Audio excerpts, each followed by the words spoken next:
প্রথমে half cup মসুর ডাল জল দিয়ে ধুয়ে রাখবো।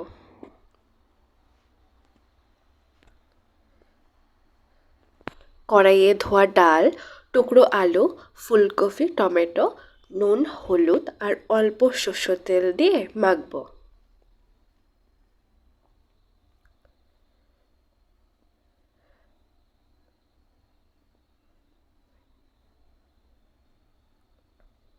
এবার অল্প জল দেব, ঢেকে লো ফ্লেমে সেদ্ধ করব।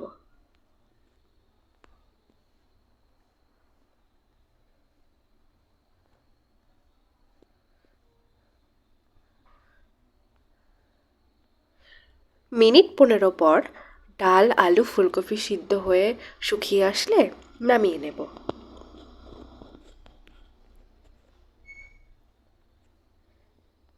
এবার কড়াই বসিয়ে সরষের তেল গরম করব। আগে শুকনো লঙ্কাগুলো লাল করে ভেজে তুলব।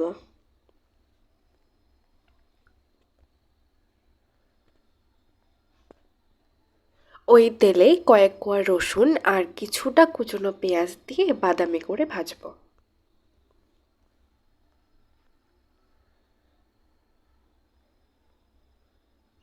এবার শুকনো লঙ্কায় নুন দেব, গুঁড়ো করে সব একসঙ্গে মাখবো।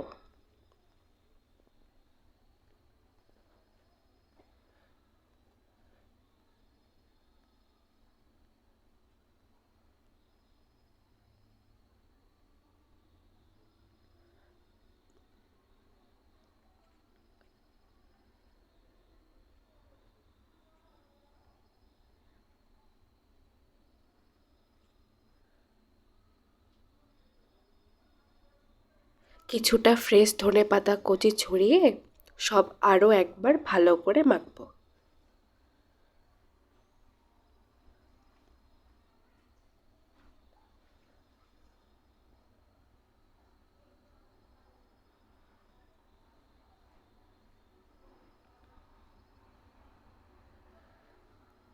ব্যাস, এবার গরম গরম ভাতের সাথে ডাল ফুলকপির এই ভর্তাটা একবার মাখিয়ে খেলে স্বাদ মুখে লেগে থাকবে।